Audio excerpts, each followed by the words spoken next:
الرحمن الرحيم يا أيها الذين آمنوا بالله ورسوله والكتاب الذي نزل على رسوله والكتاب الذي أنزل من قبل.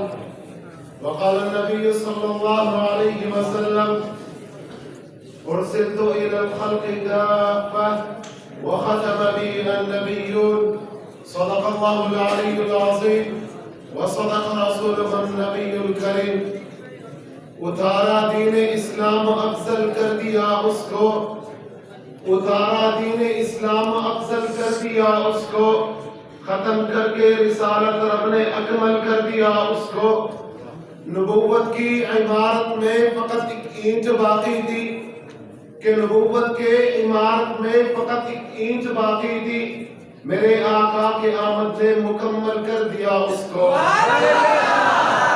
انتہائی واجب الاحترام معزز سامعین اور مسند انصاف پر جلوہ افروز منصفین حضرات، میں آج کے اس مختصر وقت میں تحفظ ختم نبوت اور رد قادیانیت کے طویل موضوع پر مفصل اور مدلل انداز میں گفتگو کرنا چاہتا ہوں.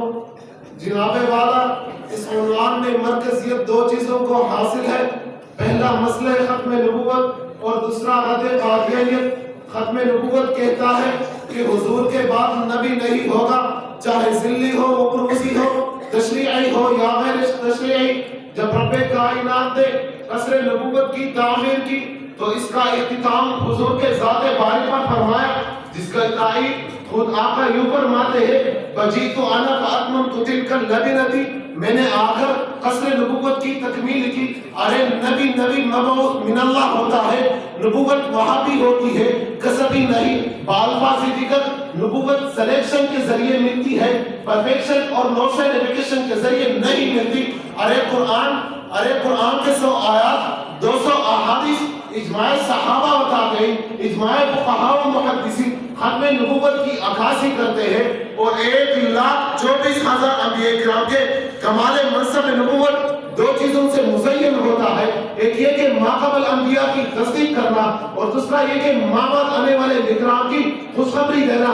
خود حضرت عیسیٰ نبینا علیہ الصلوۃ والسلام یہ اعلان کرتے ہیں: انی رسول اللہ الیکم مصدقا لما بین یدی من التوراۃ ومبشرا برسول یاتی من بعد اسمہ احمد.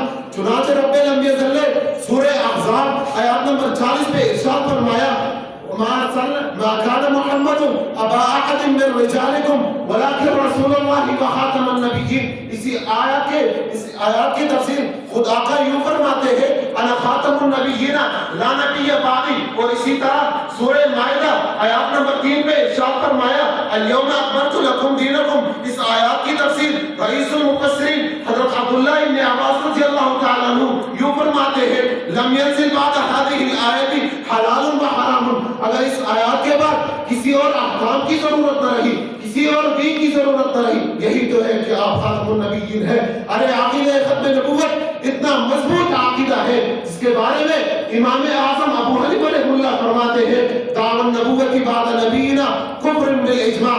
اس عقیدہ من طلب منه علامتا فقد کفر. اور اسی دلائل کے بنیاد پر شرح فقہ الاکبر بن ملا علی قاری رحمہ اللہ لکھتے ہیں: دعوی النبوت بعد نبینا کفر بالاجماع. اس عقیدے کا منکر بھی کافر ہے، اس عقیدے میں شک کرنے والا بھی. سینے تو شاعر کہتا ہے: اکملت لکم آیت قرآن کو پڑھ کر ذلی و فروزی کی نبوت کو مٹا دو. وہ جس کو محمد کی مساوات کا دعویٰ مسوا و جہنم کی وعید اس کو سنا دو.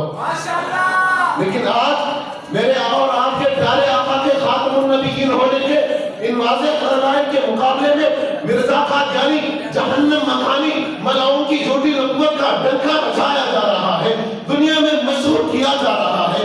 اس عالم زمان کو امام زمان کا نام دیا جا رہا ہے، اس نبی کو نبی بنایا جا رہا ہے، اس خبیر کو مسیح بنایا جا رہا ہے، اس نامعقول کو رسول بنایا جا رہا ہے، اس گبردر کو پیغمبر بنایا جا رہا ہے، اس بے حیا کو پیغمبر خدا بنایا جا رہا ہے. میرے دوستو، اب غفلت کا نہیں، بیدار ہو جاؤ اور قادیانیت کے خلاف برسر بیکار ہو جاؤ اور بابا عبدالڈنکے کی جھوٹ پر یہ اعلان کرو: کرے کوئی ختم نبوت کا انکار کافر ہے، کرے کوئی ختم نبوت کا انکار کافر ہے.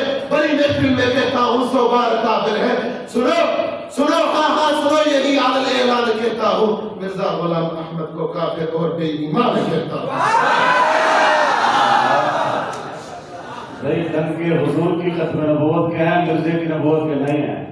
اس کا تو الحمدللہ لانتوں کی فساد ہو گئی نا.